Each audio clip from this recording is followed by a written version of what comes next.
Hello friends, मैं उदय तिवारी आपका स्वागत करता हूं। हम पढ़ रहे हैं मध्य भारत का इतिहास, जिसमें हमने दिल्ली सल्तनत के बारे में शुरू किया था।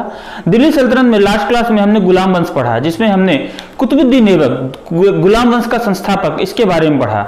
हमने देखा कि 1210 में लाहौर में पोलो या चौगान खेलते समय कुतुबुद्दीन ऐबक घोड़े से गिर जाता है और उसकी मौत हो जाती है। और उसकी मौत के बाद उसका उत्तराधिकारी बनता है आराम शाह। जैसा नाम था वैसा ही काम था। और ऐसे में इल्तुतमिश, जो कि कुतुबुद्दीन ऐबक का दामाद और सेनापति है, उसने मौके का फायदा उठाया और आराम शाह की हत्या कर देता है और एक प्रशासक बनता है। और प्रशासक बनते ही उसने राजधानी लाहौर से स्थानांतरित कर दी दिल्ली, और दिल्ली में अब दिल्ली सल्तनत की स्थापना होती है।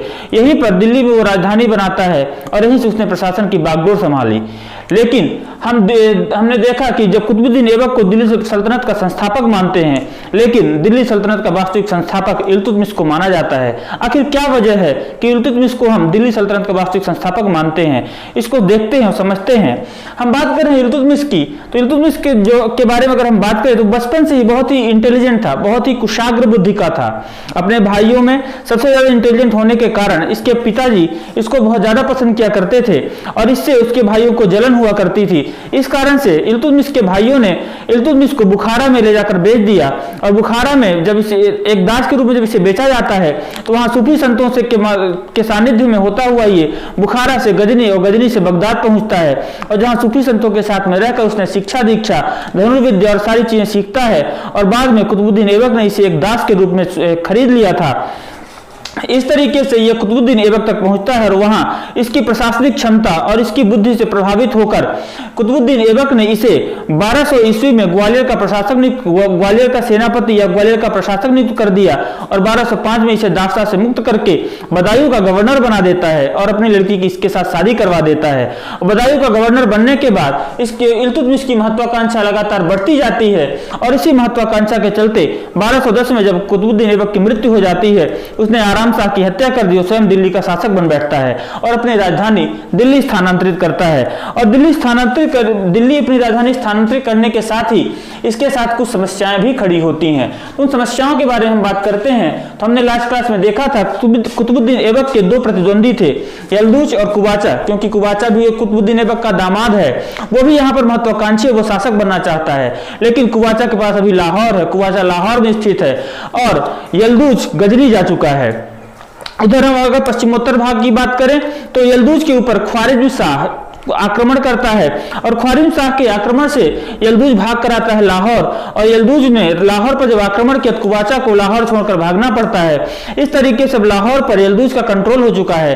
ये सारे घटनाक्रम इल्तुतमिश बड़ी आसानी से देख रहा है। उसके अपने सैन्य व्यवस्था को उसने मजबूत किया और यहाँ पर यल्दूज के ऊपर अटैक करने की योजना बनाता है। और 1215-16 ईस्वी में दोनों की मुलाकात एक प्रसिद्ध मैदान है, युद्ध का मैदान, जिसे हम जानते हैं तराइन। और तराइन का तीसरा युद्ध यहाँ यल्दूज और इल्तुतमिश के बीच शुरू होता है। और इस युद्ध में इल्तुतमिश विजयी होता है और यल्दूज पराजित होता है। तो ध्यान रखेंगे, तराइन का तृतीय युद्ध किसके किसके बीच हुआ है? यल्दूज वर्सेस इल्तुतमिश। और इस युद्ध में विजयी हुआ है इल्तुतमिश। और इस तरीके से यल्दूज यहाँ पर पराजित हो जाता है। इल्तुतमिश ने लाहौर को अपने राज्य क्षेत्र में मिला लिया। और रही बात कुबाचा की, तो कुबाचा भी यहाँ पर उसके साथ कभी भी उसके ऊपर अटैक करने की या युद्ध करने की कभी भी उसने सोची भी नहीं। और यहाँ पर इस तरीके से इल्तुतमिश अपने राज्य को स्थायित्व भी प्रदान करता है। दूसरी ओर मंगोल आक्रमणकारी एक चंगेज खां है। चंगेज खां ने ख्वारिज़मी शाह और उसके पुत्र मंगवर्णी का पीछा शुरू कर दिया। और मंगवर्णी इनका पीछा करते हुए ख्वारिज़मी शाह कैस्पियन सागर की ओर भाग जाता है। मंगवर्णी भारत की ओर आता है और अपना एक दूत के साथ इल्तुतमिश को संदेशा भिजवाया कि चंगेज खां मेरे ऊपर आक्रमण कर रहा है। और चंगेज खान का आक्रमण, ध्यान रखेंगे, 1221 ईस्वी की घटना है। तो एग्जाम में क्वेश्चन पूछा जाता है कि पहली बार मंगोल आक्रमणकारी चंगेज खान ने भारत में कब आक्रमण किया, तो ध्यान रखेंगे चंगेज खान का आक्रमण पहली बार 1221 में होता है, लेकिन ये दिल्ली सल्तनत पर आक्रमण नहीं करता। इसके आक्रमण का उद्देश्य ख्वारिज्म शाह और मंगवर्नी का पीछा करना है।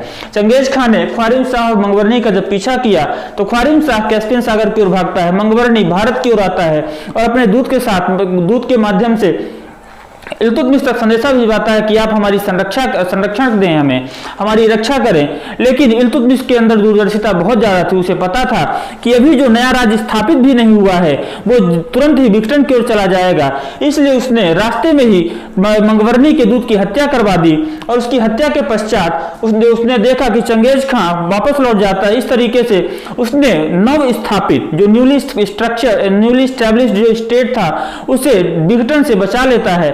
यही इसकी दूरदर्शिता है और इसी कारण से हम मानते हैं कि इल्तुतमिश के अंदर दूरदर्शिता काफी ज्यादा थी और उसे ही हम दिल्ली सल्तनत का वास्तविक संस्थापक बनाते हैं, माना जाता है। इसके अलावा इल्तुतमिश ने बहुत सारे सैन्य अभियान किए जिसमें उसने बहुत सारे राजपूत राजाओं को, जैसे हम बात करेंगे तो चंदेल राजा हैं, प्रतिहार हैं, चौहान हैं, परमार शासक हैं, इनके ऊपर आक्रमण करता है।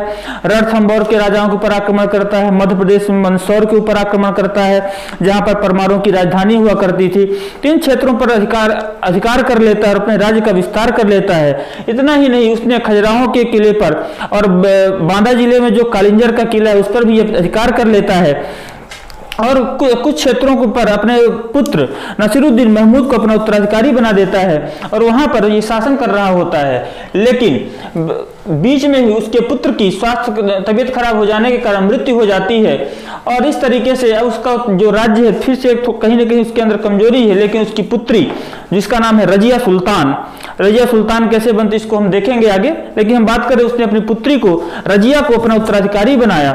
लेकिन ये सारी घटनाक्रम उसके पहले हम सबसे पहले यहाँ पर देखेंगे इल्तुतमिश के कुछ महत्वपूर्ण कार्य। तो हम देखते हैं इल्तुतमिश के कार्य। इल्तुतमिश के बारे में जैसे अभी हमने देखा कि 1205 में ही कुतुबुद्दीन ऐबक ने उसे दास्ता से मुक्त कर दिया है। लेकिन ध्यान रखेंगे जब तक बगदाद का खलीफा जो यहाँ पर इस्लाम में सबसे प्रमुख होता है, अगर वो जब तक स्वीकृति नहीं देता तब तक वो एक दास के रूप में ही माना जाएगा।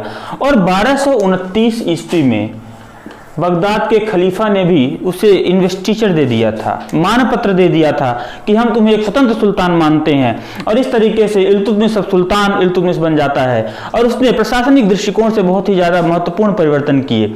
उसने वह न केवल दिल्ली सल्तनत का संस्थापक है, वास्तविक संस्थापक है, बल्कि भारत में या दिल्ली में वास्तविक मुस्लिम सत्ता का श्री गणेश इल्तुतमिश के कार्यकाल से ही शुरू होता है। इल्तुतमिश ने अपने प्रशासनिक क्षमता को मजबूत करने के लिए एक दल बनाया जिसे हम दल चालीसा के नाम से जानते हैं। दल चालीसा या तुर्काने चिहलगानी के नाम से भी हम इसे जानते हैं, जिसमें 40 विश्वसनीय या विश्वास पात्र अमीर सरदार हुआ करते थे जो इल्तुतमिश के लिए प्रतिबद्ध होते थे। यानी कि ये सारे 40 सरदार या दल चालीसा के सदस्य केवल और केवल इल्तुतमिश के लिए ही उत्तरदायी होंगे और इन सबका जो सुप्रीम कमांडर है वो कौन है? इल्तुतमिश है। इल्तुतमिश ने इस तरीके से दल चालीसा तुर्काने चिहलगानी की स्थापना करता है, जिसे आगे हम देखेंगे बलबन जैसा शासक आता है जो यहाँ पर दल चालीसा तुर्काने चिहलगानी को खत्म करता है। इल्तुतमिश ने अपने प्रशासनिक व्यवस्था में सुधार के लिए इक्ता व्यवस्था शुरू की। इक्ता व्यवस्था में आपको बता दूं, इक्ता व्यवस्था यह है कि यहाँ पर उसने राज्य को अलग अलग छोटे छोटे भूभागों में भूखंडों में विभाजित कर दिया।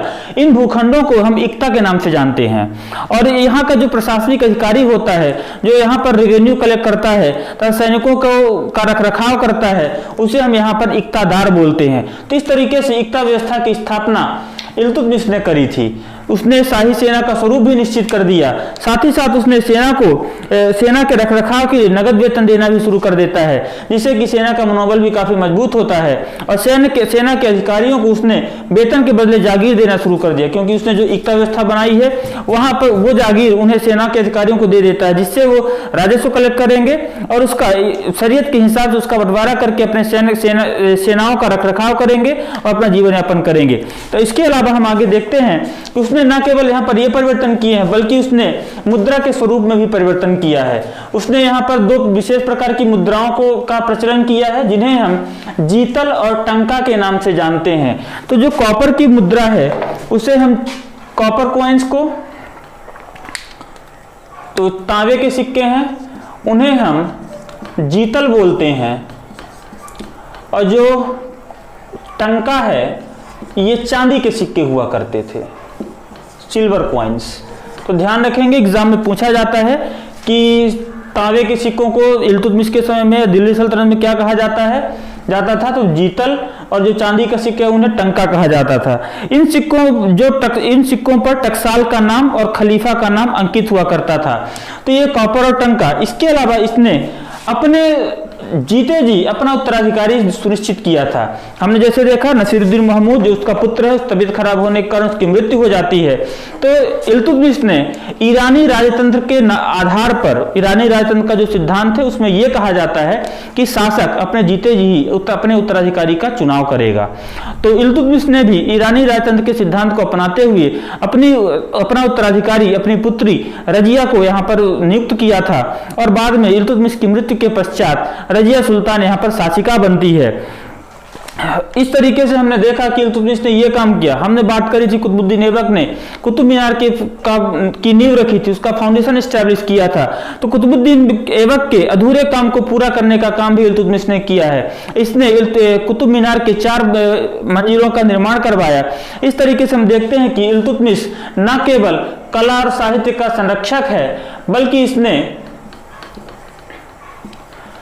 एक नव स्थापित दिल्ली सल्तनत को ब्रिटेन से बचा लिया, और वह एक कुशल सेनापति, वीर विजेता और दूरदर्शी एवं न्यायप्रिय शासक है, जिसने यहाँ पर न्याय के लिए कुछ महत्वपूर्ण पद स्थापित किए थे। जैसे आपने सुना होगा न्याय के लिए काजी और अमीरदाद और काजी। तो ये जो दो महत्वपूर्ण पद हैं जो यहाँ पर न्यायाधिकारी के रूप में कार्य किया करते थे, लेकिन अंतिम निर्णय इल्तुतमिश का ही सर्वमान्य माना जाता था। तो इस तरीके से इल्तुतमिश यहाँ पर काम के महत्वपूर्ण कार्य हैं। हम इक्तादारी के बारे में थोड़ा सा बात करेंगे। इक्तादारी व्यवस्था क्या है उसको थोड़ा सा समझ लें। इसके पहले मैं आपको बता दूं कि सियालकोट, जालंधर में, वहीं सैन्य अभियान में 1236 के आसपास इल्तुतमिश की मृत्यु हो जाती है। तो हम देखते हैं इक्तादारी व्यवस्था, जिसमें हम देखते हैं कि इक्तादारी व्यवस्था में क्या क्या चीजें हैं जो इंपॉर्टेंट हैं। तो सल्तनत काल में लागू एक ऐसी प्रशासनिक व्यवस्था है जिसमें राज्य को छोटी छोटी इकाइयों में विभाजित किया गया है, जिन्हें इक्ता कहा जाता था। और इनका जो सैन्य अधिकारी होगा, जो यहाँ पर रेवेन्यू कलेक्ट करता है, उसे हम इक्तादार के नाम से जानते हैं। सैन्य अधिकारियों को भी अलग अलग, या बोल सकते हैं इक्तादारों को भी अलग अलग कैटेगरी में डिवाइड किया गया है। बड़े अधिकारी या बड़े इक्तादार जो बहुत बड़े भूभाग को कंट्रोल करते हैं, वहां के रेवेन्यू को कलेक्ट करते हैं, वो बड़े इक्तादार की श्रेणी में आते हैं। और जो छोटे इक्तादार होते हैं वो केवल नॉर्मल सेना के रूप में कार्य करते हैं। यहाँ पर किसी भी इक्तादार की नियुक्ति परमानेंट नहीं है, ये ध्यान रखेंगे। ये परमानेंट ना करने की वजह यह रही कि अगर उन्हें परमानेंट कर देंगे तो वो अपने आप को वहां का प्रशासक मान सकते हैं। इस कारण से इल्तुतमिश के अंदर ये दूरदर्शिता थी कि अगर यहाँ पर हम इक्तादारों को 3 से 4 साल के लिए अपॉइंट करेंगे और उसके बाद हम इन्हें लगातार ट्रांसफर करते रहेंगे। ये वर्तमान की जैसे प्रशासनिक व्यवस्था जैसे हम आज देखते हैं, IAS IPS ऑफिसर्स जो होते हैं उनकी तरह ही आप उसे कंपेयर कर सकते हैं। तो यह इक्तादारी व्यवस्था जो कि यहाँ पर भू राजस्व को कलेक्ट करने के लिए एक प्रशासनिक व्यवस्था थी, जिसकी शुरुआत इल्तुतमिश ने कराया था। इसे बाद में हम मनसबदारी व्यवस्था और जागीरदारी व्यवस्था के रूप में भी देखेंगे। अगर हम बात करें कि ये इक्तादारी व्यवस्था प्राचीन में कैसे रही है, तो जब सामंतवादी व्यवस्था थी, जो सामंत या सरदार हुआ करते थे या फ्यूडेटर्स होते थे, उस फ्यूडल सिस्टम को रिप्लेस करके यहाँ पर इक्तादारी व्यवस्था को भारत में इल्तुतमिश के द्वारा लागू किया गया था। तो दोस्तों ये रहा इल्तुतमिश। इसके बाद हम देखेंगे रजिया सुल्तान और बलबन, उनका कार्य। तो आगे की वीडियो को देखने के लिए चैनल को सब्सक्राइब करना ना भूलें। धन्यवाद।